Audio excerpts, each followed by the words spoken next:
Hello and welcome to the two-man power trip of wrestling. I'm your host, JP John Paz. With me today, very special guest, the son of the legendary Steve Corino. He's, of course, the NWA Junior Heavyweight Champion, Mr. Colby Corino. Colby, welcome to the two-man power trip. How you doing? Thank you for having me on today. I'm doing real well. How are you? Very good. What is going on in your world? Because a big show is coming up, NWA Sam Hain. I hope I'm pronouncing that correctly. I think it's pronounced Sawin. They had a whole class for all the NWA roster to pronounce it for promos and stuff. It's Oh, my God. Sawin, I think. I might What a have weird name. Where those. did that come from? I don't know. I've always heard the phrase Sam Hain, but I am not the person to ask about the historical significance of the name of the pay-per-view. That yeah, I don't know. It just looks cool as hell, just like because you never seen it. It's usually, like No Mercy or, whatever corny, name they can come up with. It's actually somewhat different, kind of cool. I think it's now I could be completely wrong, but I think it's something to do with like the original Halloween, or I don't know. It's something scary. Halloween theme, yeah. It is. Oh, okay, I see what it is. It's something to do with October and November with Halloween. Yeah, okay. I wasn't even sure what it was. It's something with like the harvest and all that stuff, but it seems like Yeah, very yeah. Right. Halloween centric. That's what I meant. Yes. So, how do you feel about obviously being the junior heavyweight champion and having a lot of title defenses here in the NWA? It's awesome. I ever since I won the belt, like just over a month ago, I've been traveling all around the country, defending as many times as I can. I'm at 8 defenses so far in just over a month, so I think I'm making pretty good progress. Now, Sam Hain, as I like to call it, but I guess it's a win. It's a Gaelic of some sort of Gaelic, but it is going to be October 28th at Tempe Live at the Cleveland Masonic in Cleveland, Ohio. Of course, going to be on Fight TV, National Wrestling Alliance.com for more info, NWATix.com for more info. Are you excited about going to Cleveland? Yeah, it's as excited as someone could be about going to Ohio. No, I kid. But I've never actually wrestled in Cleveland before, so I'm always excited to go to new cities and check them out. And I feel like every city has its own little like feel and vibe. So I'm excited to see what Cleveland has to offer. Though I'm not gonna lie, I've heard some pretty unsavory things about all the cities in Ohio, and my own experiences kind of match up with that. But I'm not gonna let that hold me back from enjoying Cleveland. I've heard some bad things as well. I've seen some the Guardians games or Indians games, whatever you want to call it, against the Yankees, and some unsavory folks in that crowd. I remember. So I don't know about those Cleveland fans. Yeah, I don't know about football or whatever. I don't Baseball. know about baseball. Yeah, any of those fake sports besides pro wrestling, I ain't into. Yes. Pro wrestling's all I got. So NWA Junior Heavyweight Championship match, Joe Alonzo. I feel like maybe he's been a little unsavory lately, right? I mean, he's kind of maybe crossed the line a little bit lately. Yeah, you could say that. Like, I don't really care what people say about me, but when you start talking about someone's family, I feel, especially when like my family's not involved in pro wrestling outside of my dad and my aunt, so I really don't think that they need to be brought up and made fun of, especially by someone who looks like he doesn't even know someone named Jim. But whatever. I feel like if that's the type of stuff that if you have to resort to taking the low hanging fruit and calling out people's family members that aren't even in wrestling, I think it's because that you can't cut it in the ring and you can't make people excited for your matches by being a good wrestler. And if the shoe fits, the shoe fits. Do you think that this adds a little bit extra juice to the match now? Like, are you extra motivated for the match now? I don't think there was ever like a doubt in my mind that I was going to win. But I saw what Homicide did to him at NWA 75, and if you thought that was bad, it's gonna be a new beginning. Homicide, he's a tough dude, but let's be honest, he's a little past his prime. But I'm at the top of my game right now, and I ain't the champion for no reason. You know, uh, everyone likes to talk about how hard I hit and how aggressive I am. It's gonna be on the next level with this dude. Yeah, you're on fire in Homicide, which is great. It seems like your feud with him, obviously NWA too, but I mean, it stems back. I mean, we're going back 20 years. He had a feud with your father. So it's almost like you're continuing the legacy of a little bit of a big time feud with Homicide. Yeah, yeah. I've wrestled Homicide so many times at this point, and he's definitely someone I respect. I wouldn't say like he's my friend or nothing, but he's definitely someone that I can't like just sit here and say that he ain't someone that's very talented and deserving of all the respect that he's gotten in the wrestling world because he is deserving of it. He's a very tough dude. He's an OG, so but Do you continue that feud that your father had, or is it completely separate? There's not really bad blood, or are you continuing the bad blood? we I guess we did continue the feud for a while. We actually had indie matches on the indie scene going back for the past 40 years. Yep. And we just had our last match, what we agreed to be what would be our last match together at the beginning of 2023. So I think the beef is squashed for now, but I don't think you'll see us dining out to get to dinner anytime soon. You know. When you look at it, like you said, on the indie scene, I remember it was Catalyst Wrestling, Capital Wrestling, obviously the NWA. I mean, there's a bunch of promotions. I think ICW you guys wrestled. So it feels like you guys carried that feud that obviously your dad, Steve Corino, and Homicide had in Ring of Honor. You guys carried it through several promotions, which is great. Oh yeah. It wasn't something that was just kept like that's one thing that I've always missed from indie wrestling and wrestling in past is like a story that carried over from promotion to promotion rather than something that just was you're wrestling here and you're heated enemies and then you go a couple states away and you're tag team partners and best friends. That always bothered me. I love it though. I mean, just like the family legacy. You got to keep that strong, right? I mean, you got to keep the Carino name strong. 100%. The Carino names means a lot in wrestling, and I don't take it lightly. I don't intend to live in the shadow of anybody. I intend to grow out of the shoes and cast my own shadow for people to live up to.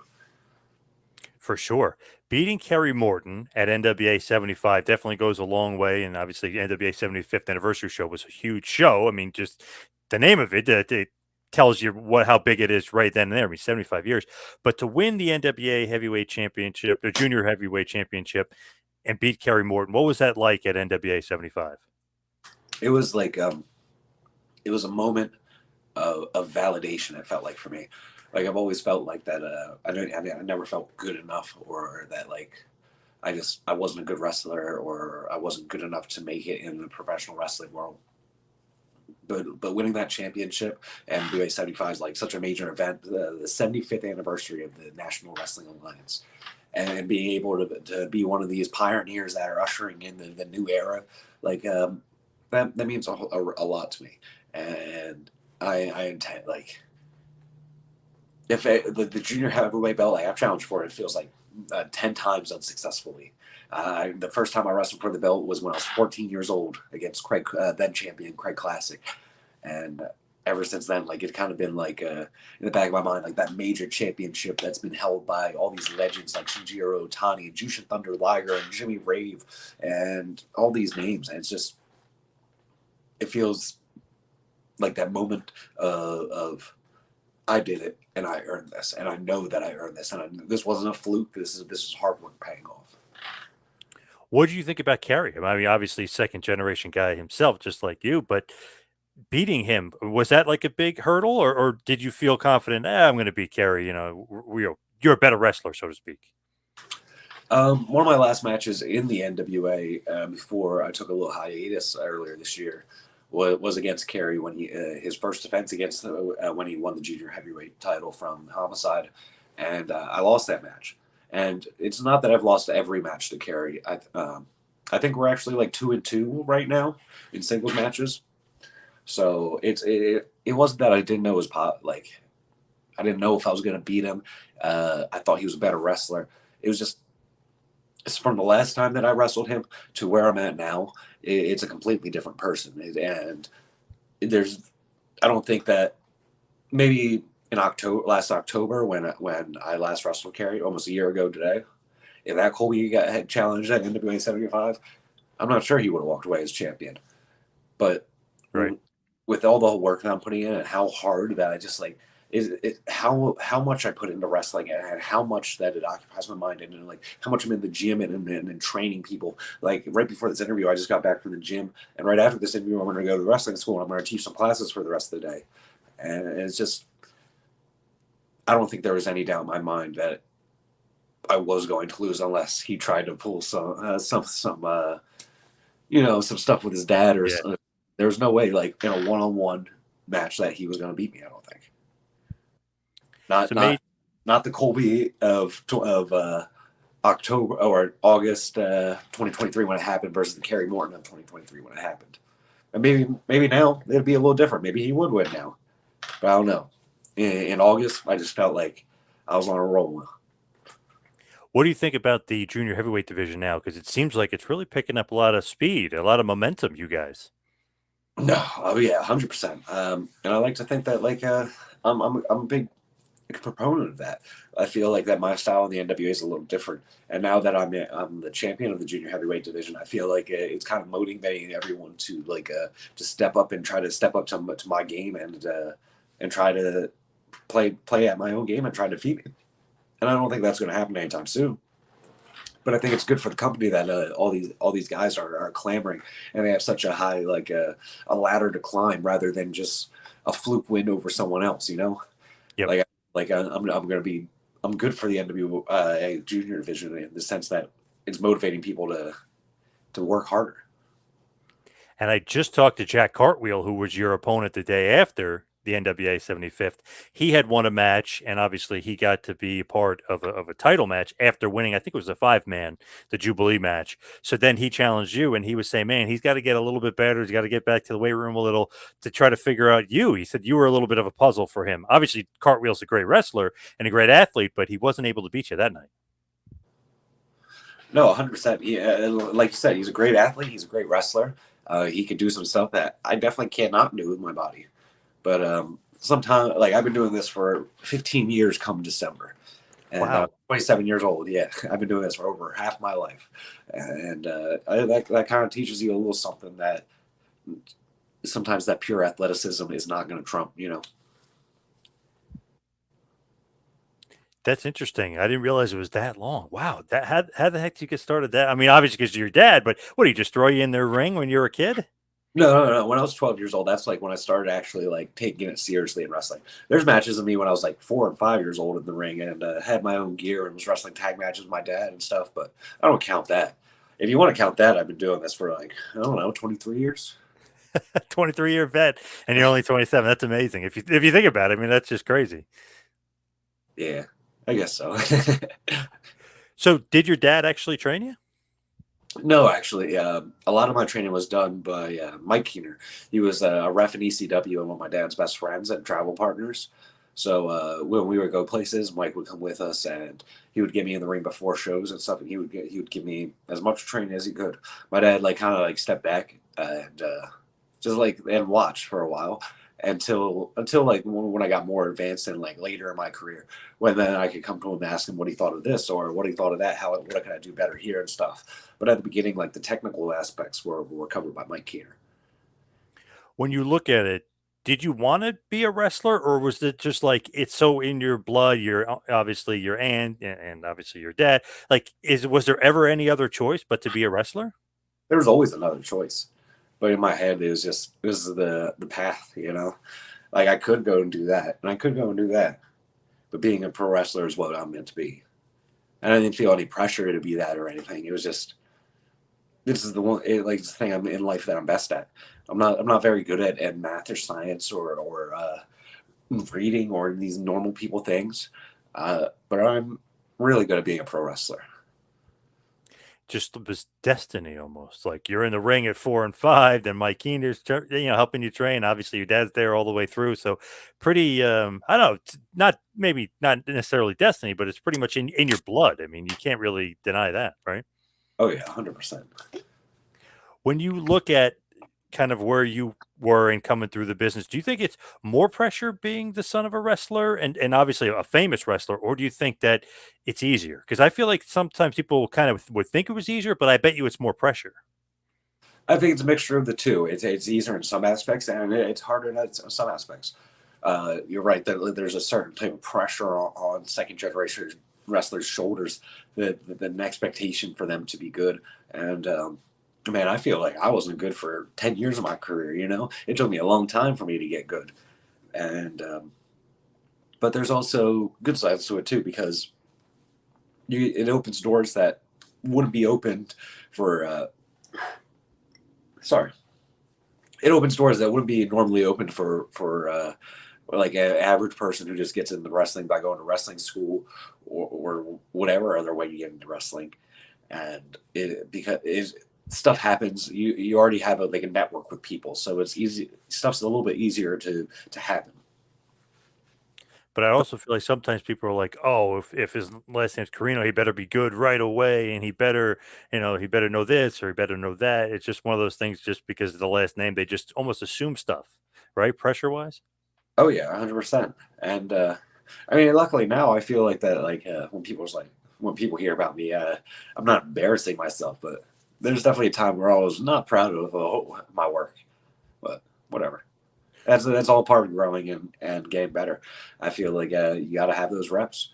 You know, in stand up comedy, I listened to a lot of comedy podcasts, and there's a saying in stand up comedy that you don't make money for 10 years, and that's pretty close to pro wrestling too. You don't make any real money for 10 years, and may not actually be really good until you're that far in. But if that's something what you really want, you make it happen. When do you think it started clicking for you? Like how many years in? Um, it changes every year. I would probably say like right now, I'd be like, man, it didn't start clicking me till last year. And you asked me a couple years ago, I'd be like, what do you mean it's clicking for me right now? You know, it's just it's all a different perspective. As I get older, it's just like I learn more and more stuff, and it changes my perspective of what a wrestler is or should be, and just a progressive thing. I feel like there's no end game to it to where like I'm gonna be like I'm now the perfect wrestler.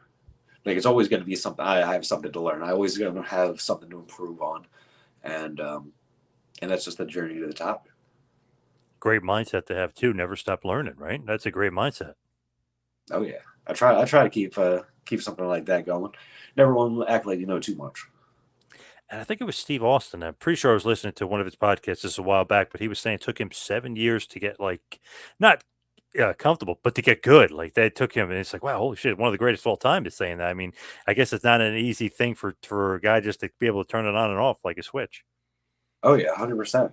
As I see some of these people on NXT and they've been wrestling under a year and they're on TV and they're doing great. But I was not that. It took a little bit more talent and not talent, a little bit more hard work, raw hard work and motivation to do it for me. I wasn't just naturally gifted with the graces of being a great pro wrestler. Now, speaking of NXT, you were technically, I don't know if it was signed, sealed, delivered, but you were, or I guess there was a rumor you were headed there and then it didn't happen. Is that something that it's still on the table, or like what happened with that? Maybe one day in the future that the burn's not bridged and the door's not the wait the bridge is not burned and the door is not closed. That's what I meant to say. And you never say never. But for right now, I am very content being the NWA Junior Heavyweight Champion.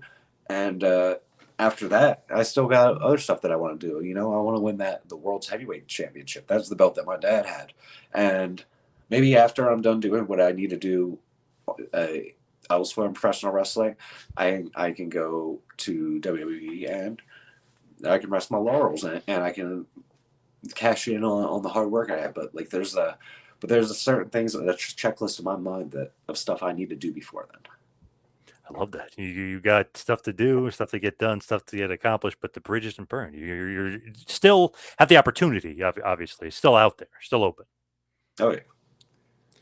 Now, I remember there was like it was rumor online was like it was a background check thing, but then that wasn't it. Then it was like a TKO Endeavor thing. Did they ever kind of figure it out? Has the truth ever came out of what happened there? Because you were almost there and then didn't.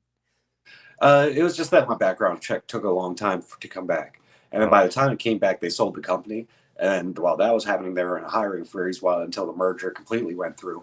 And they told me that I could either wait or not wait.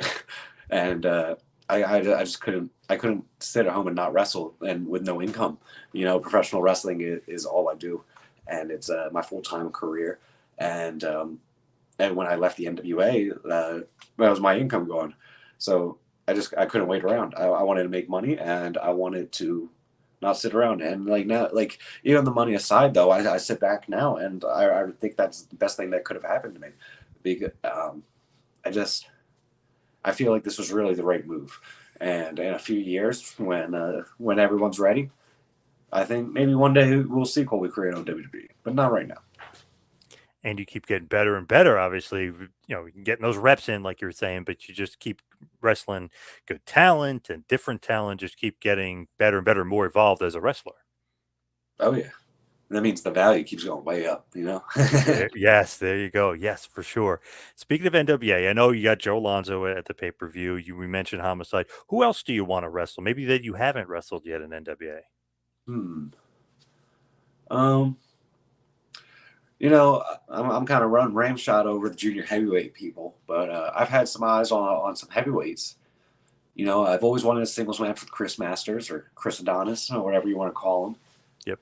I always wanted to have a match with Mike Knox, a singles match with Mike Knox. I think that would really surprise everyone. We'd have a crazy match that no one would ever expect.